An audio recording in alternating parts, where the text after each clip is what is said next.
Welcome to Kundalini Yoga, the yoga of awareness. Today we will be practicing the Kriya to connect with our angels and our ancestors. And, in life, we really stand on the shoulders of our ancestors. Um,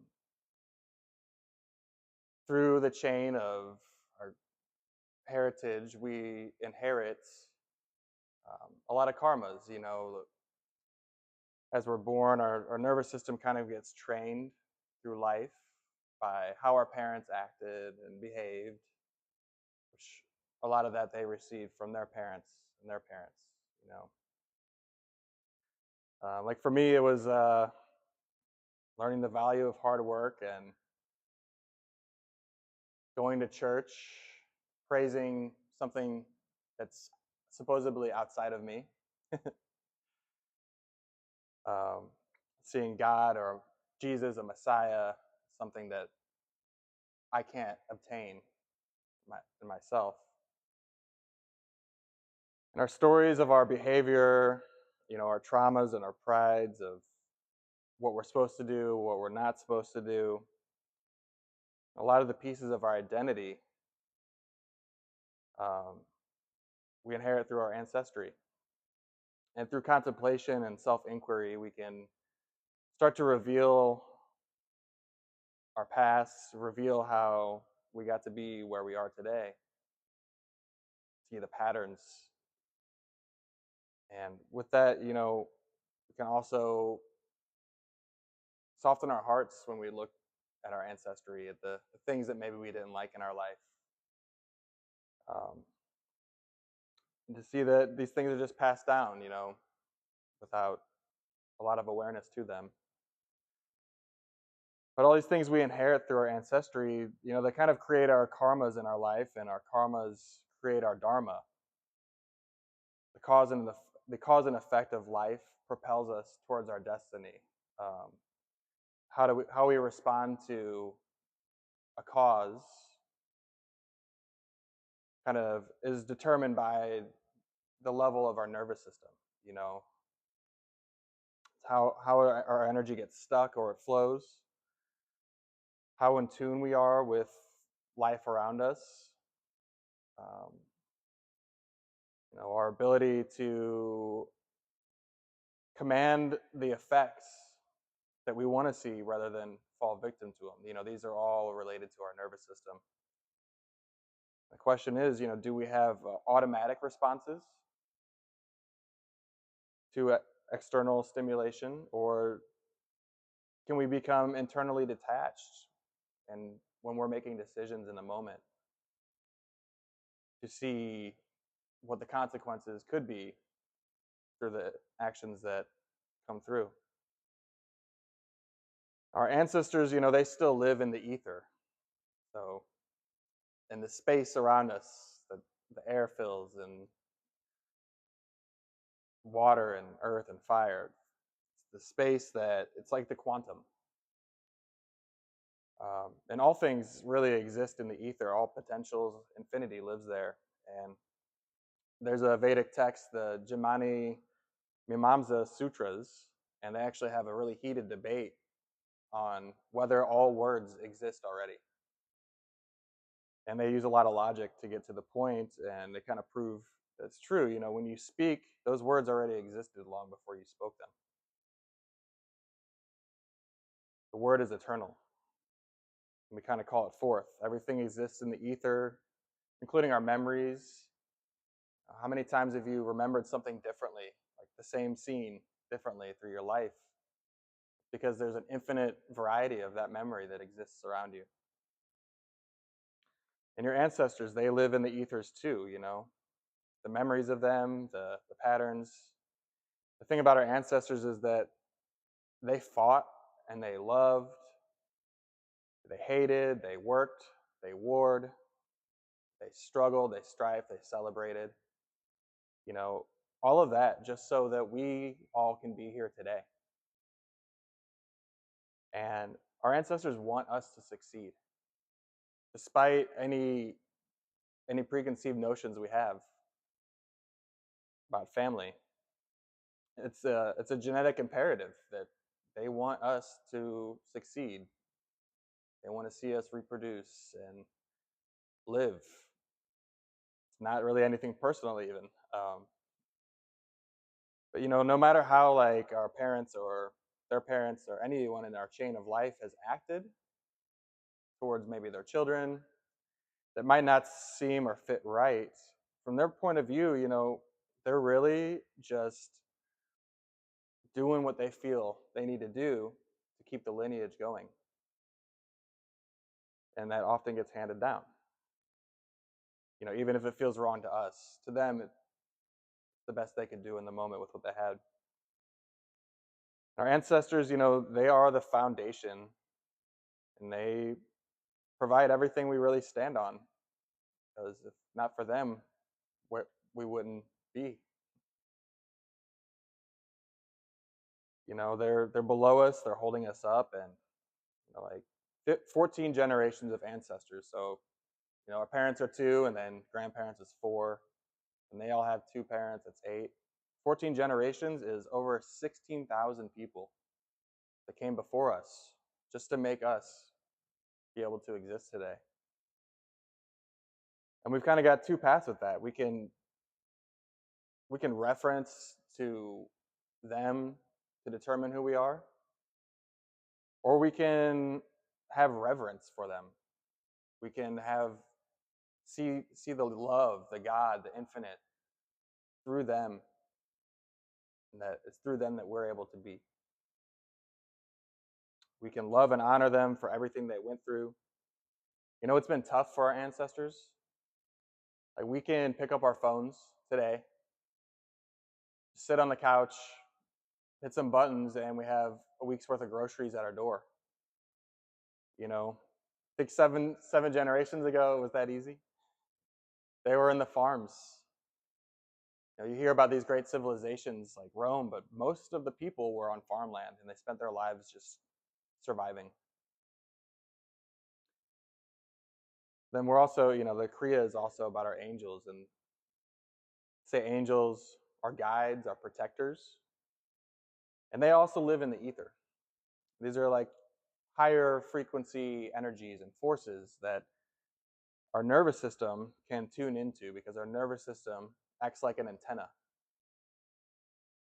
And we kind of turn a dial into the ether, and what we put out is what we kind of get back. So our nervous system really calls in our reality from the infinite. And when we chant our mantras, it's kind of like picking up the phone and plugging in an area code. We're dialing, like, I don't know with cell phones if this is how it is, but older phones like rotaries and all that, when you hit a button, 1, 2, 3, 4, they all played a different tone. And those tones together will go to a server and say, this is who we need to connect with. And it's the same when we chant mantras. The tone of our voice is connecting us to specific energies, allowing us to access our guides and our angels. And they're here to guide our lives, to show us the optimal directions, the best choices we can make to live in our highest version of reality. They're linked to our higher selves. They're hanging out with that part of you that always has your best intentions in mind. But when our nervous systems are struggling, we really don't hear the angels and the guides. It's like society today is too busy hearing the social media reels created by AI, giving false information, creating fear and terror, and social media is really becoming psychological warfare. We're all fearing and reacting to things that aren't existing anywhere in our personal lives. How much of our burden and responsibility that we feel is coming from something that's happening across the world, or even not existing at all? So we're kind of stuck here in the middle between our ancestors the ground below us and our guides above us. And the question is our nervous system tuned? Is it connected? Is it open enough to hear them and to feel their support, see their guidance? Can we see the guides? Can we see them in the people around us? Can we see angels in our friends and strangers that we meet? Do we thank our great great great grandparents for living long enough to reproduce successfully? And do we see the infinite in our lineage? We see the infinite in the people around us, and do we see the infinite in ourselves? Or are we just out here projecting our egos, projecting our sense of selves that we inherited through others? I want to ask, do you have reverence for life, for the people around, the forces that be, or do you just live in reference to them, referring to them and how they act to determine how you act and think? When we see the infinite and everything around us, the way we live completely changes. And we feel that guidance, and we feel that support. So we're going to go ahead and start tuning our antennas. That's the practice of Kundalini yoga is really about. And with that, we begin to really just naturally feel that reverence, that love and support around us in our daily lives. So to begin today, we'll start with our Adi mantra tune in. Start tuning our nervous system with our voice. And the Adi mantra is Ong Namo Gurudev Namo. ONG Ong. When we chant Ong, we put the tongue at the roof of the mouth. This helps to vibrate our head brain. Namo, we vibrate our gut brain, our intuition. And Namo is like namaste. We bow and we greet somebody. And Gurudev, Guru is dark light. It's the light that reveals through darkness, the light that comes from darkness. And it's divine, Dev. And we all have that light within us. And then Namo, back to our gut brain. So Ong Namo, Gurudev Namo. And we can all rub our hands together to get started. Bringing some electric to our nervous system through this friction. With our hands pressed together at our heart center. Inhale deeply and fully and completely. Exhale all the breath, pulling the navel in. Inhale fully. We begin to tune in.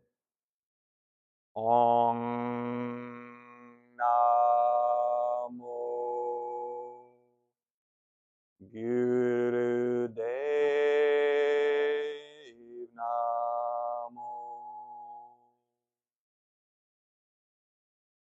Om Namo Gurudev Namo. Om Namo Gurudev Namo.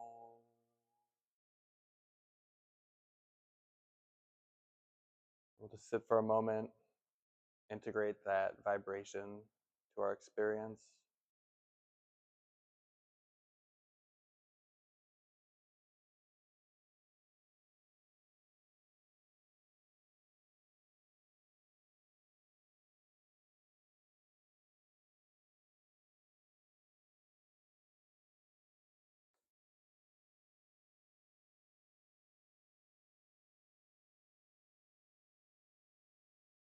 And we'll begin with our warm-ups, starting with our Sufi circles. So holding our knees, extending our spines through our crown.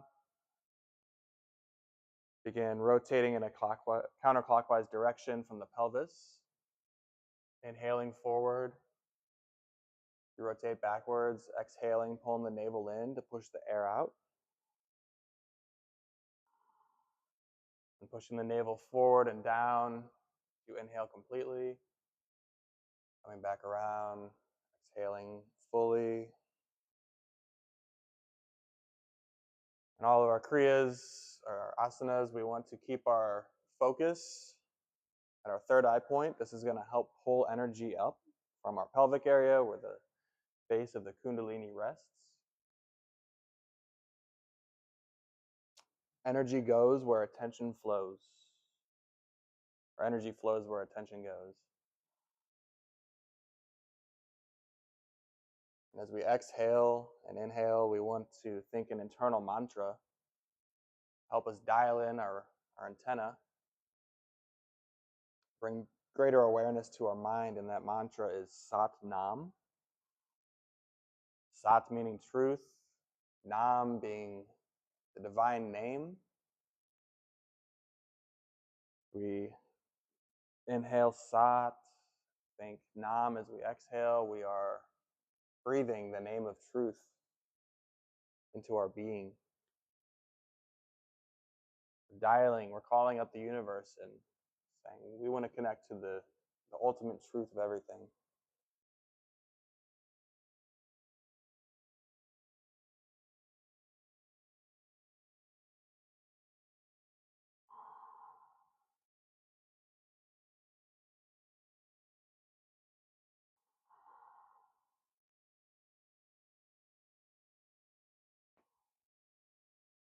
On the next inhale forward, we'll pause and rotate in the opposite direction, now going in a clockwise rotation.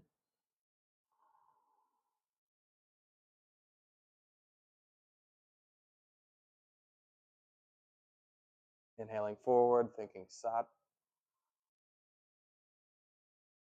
Exhaling back, thinking Nam.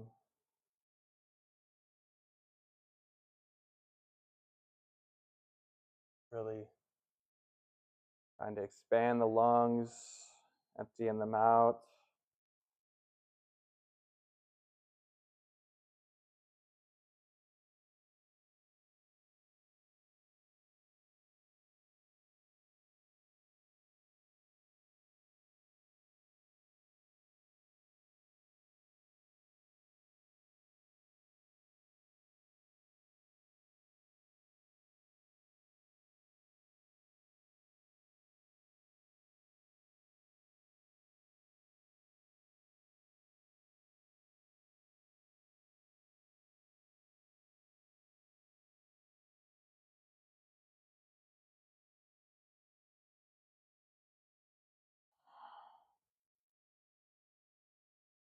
Really moving with the breath through all of our poses at a speed and rate that's comfortable for you, natural for you.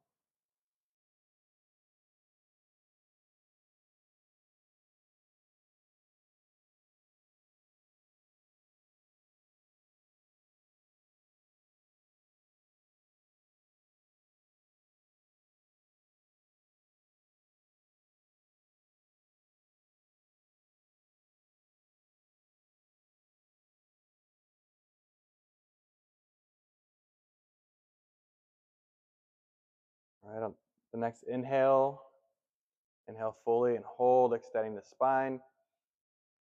Applying a root lock, mula bandh. Tightening as if you're holding your bowels, holding your urine, squeezing the lower body, holding the breath.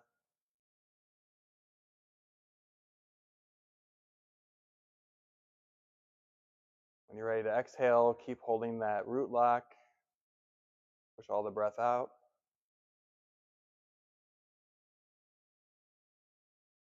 And then just come relaxing.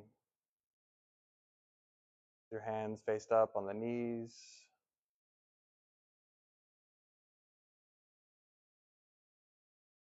Feel that attunement beginning to happen in your nervous system. Energy begins to move and stir.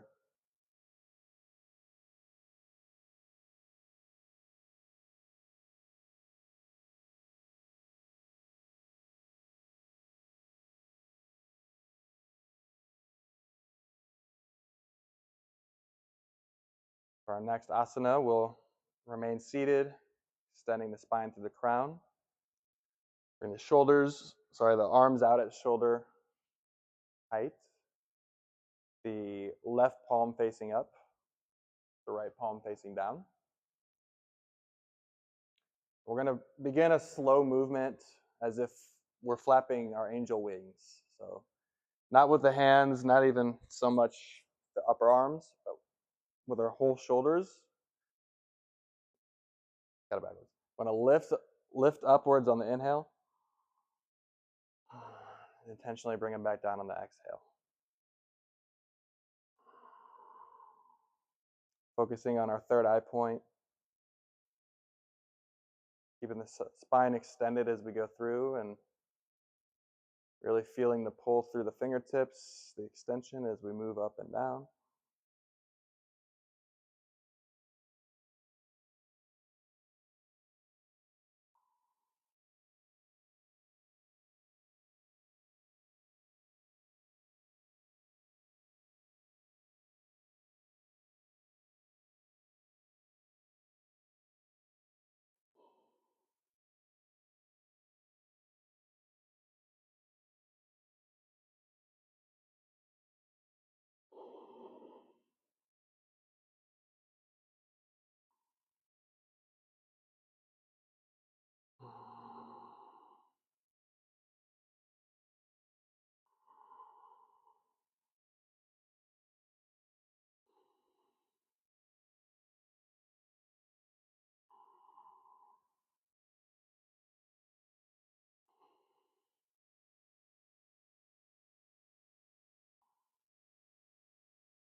On the next inhale, lift the arms and hold, squeeze up, squeeze the root lock, lift the shoulders, hold the breath.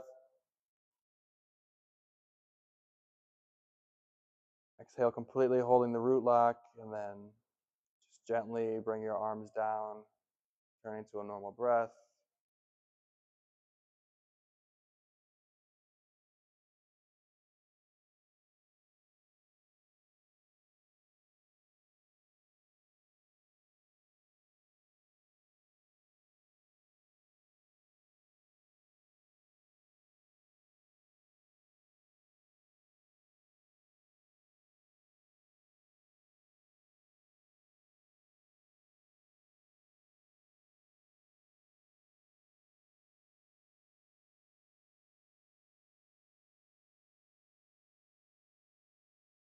Okay.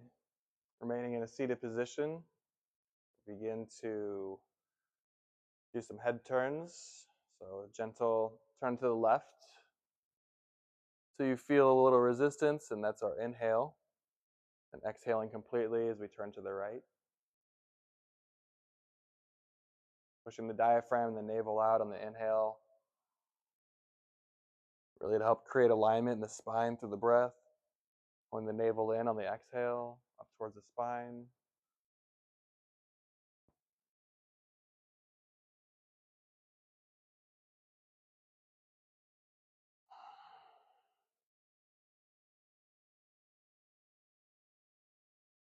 To hear and understand the guidance of our guides, our angels,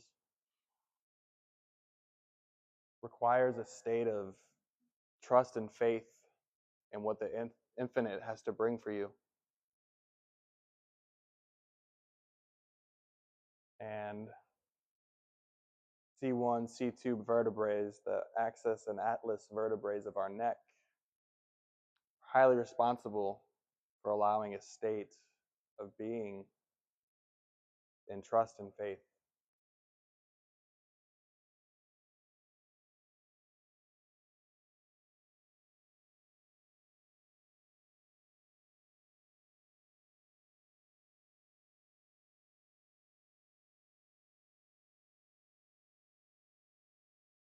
Remember, inhaling Sat,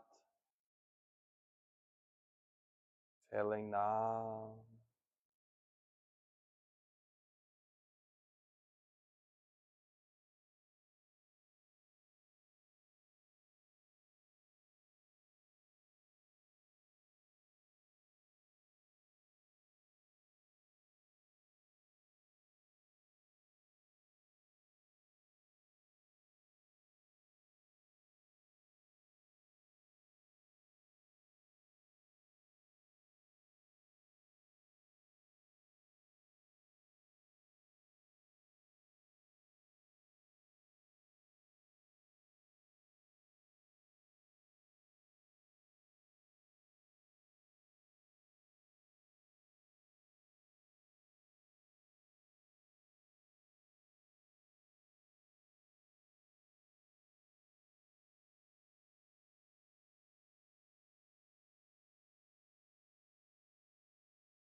And inhale deeply, hold by the root lock. Inhaling completely, pulling the root, push all the air out, pulling the navel in. And just relax for a moment.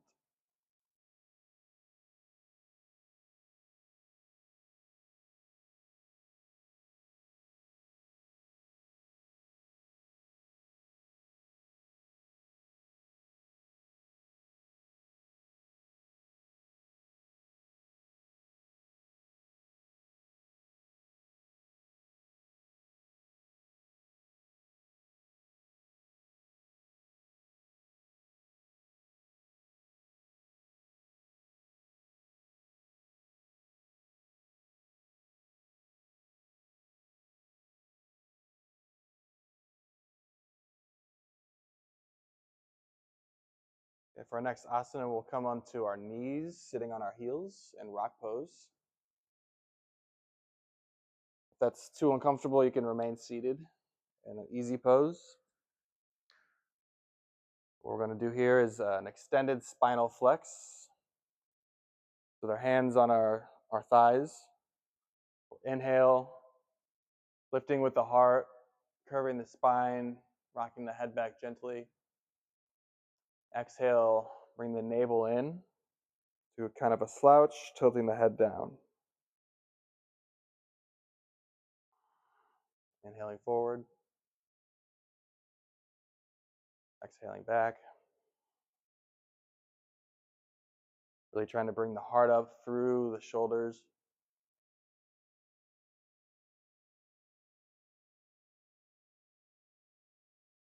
Inhaling Sat. Exhaling Nam.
All right, inhale fully, extend the spine upwards. Tilting the chin down a bit, pulling the neck back. Exhaling from this position.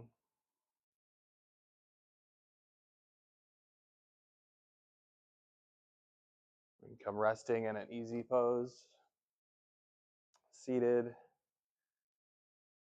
for our next asana.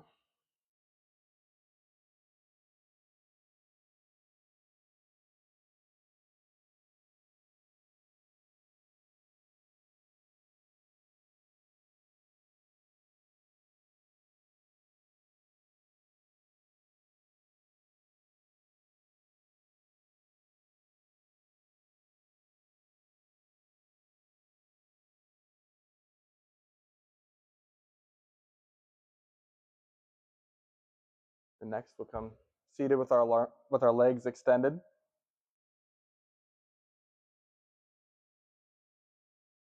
Heels extending through the heels with our toes pulled back. And we're going to be doing a breath of fire. So the breath of fire, we're kind of pulling our navel in sharply to push all the air out. So that's our exhales.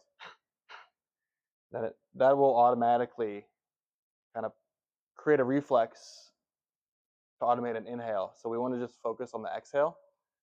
Sharp pulling in, it's kind of like a dog panting in the heat, but through our nose instead of with the tongue out. It's like we're using a bellows to light a fire. So we'll extend our hands out,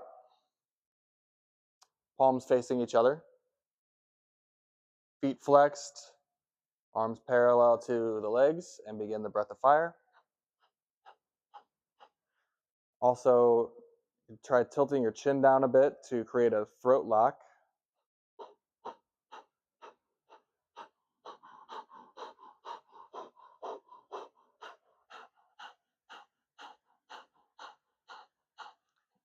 Trying to keep the diaphragm relaxed as we work through this.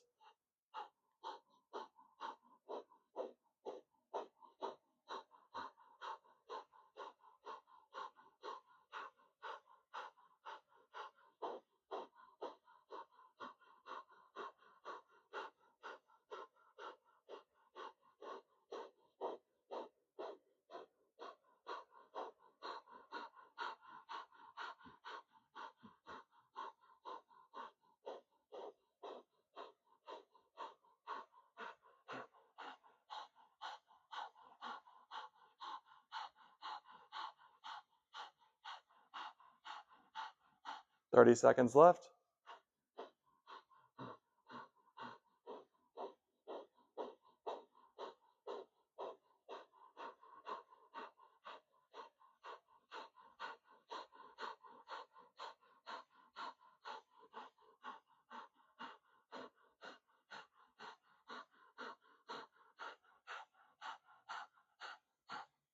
Really flex the feet back. Keep going for 5, 4, 3, 2, 1. Inhale and hold. Squeezing the roots, squeezing up your body, just tensing up, up, up. And just completely release with the exhale.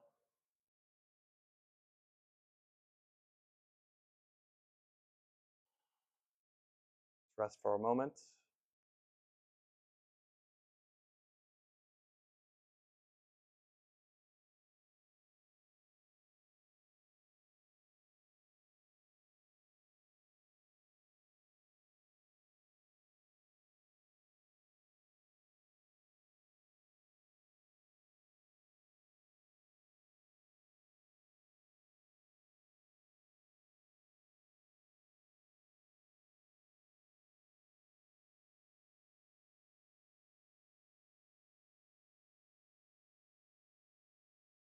And from here, we'll come onto our hands and our knees. We're going to do kind of a 2-part movement here. So on the inhale, we'll come forward into a cobra. And then exhaling back,